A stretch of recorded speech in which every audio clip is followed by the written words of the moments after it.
Il-Gvern fetaħ il-konsultazzjoni pubblika l-idea ta' aċċess aktar ristrett ta' midja soċjali fost it-tfal fid-dawl ukoll tal-pjan soċjali għall-familja li nieda l-Gvern din is-sena u li qed jipproponi li jitnaqqas l-aċċess tal-midja soċjali għal tfal ta' taħt it-13 il-sena.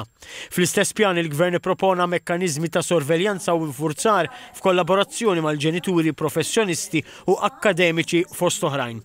Il-proċess ta' konsultazzjoni kien imniedi mill-Ministru għall-Politika Soċjali u Drittijiet tat-Tfal Michael Falzon u segretarju parlamentari għall-ugwaljanza Rebecca Buttigieg permezz ta' Green Paper dwar l-użu ristrett tal-midja soċjali fost it-tfal. Dr. Falzon qal li wieħed mill-għanijiet kruċjali ta' proposti biex inaqsu l-aċċess ta' tfal għal midja soċjali huwa biex jiġi indirizzat is-self-harm. Il-Ministru esprima tħassib dwar kif każi ta' self-harm żdiedu.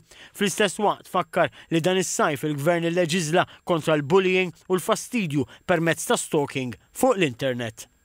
Imma minu l-vittma u min jiġi kalpestat u min jispiċċa jiġi redikolat u min jispiċċa jaddu ġuri u joqtluh fuq is-social media m'għandux drittijiet ukoll u għalhekk jridu nisimgħu in-nies kif noħolqu dak il-bilanċ. Is-Segretarju Parlamentari Buttigieg qalet li l-għan primarju tal-konsultazzjoni huwa l-protezzjoni tat-tfal fir-rispett tal-libertà tal-espressjoni.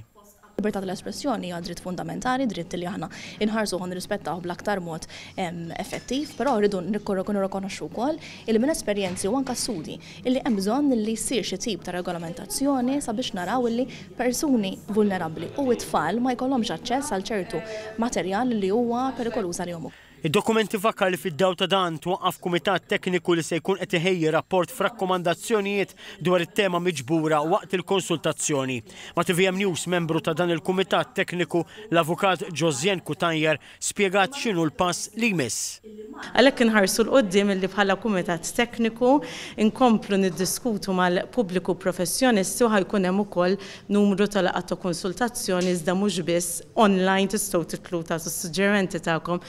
Id-dokument tal-konsultazzjoni jfakkar li kienu mnedija diversi inizjattivi oħrajn fosthom Helpline 179 24 siegħa kuljum għall appoġġ fuq cyberbullying, grooming u messaġġi espliċiti u sesswali.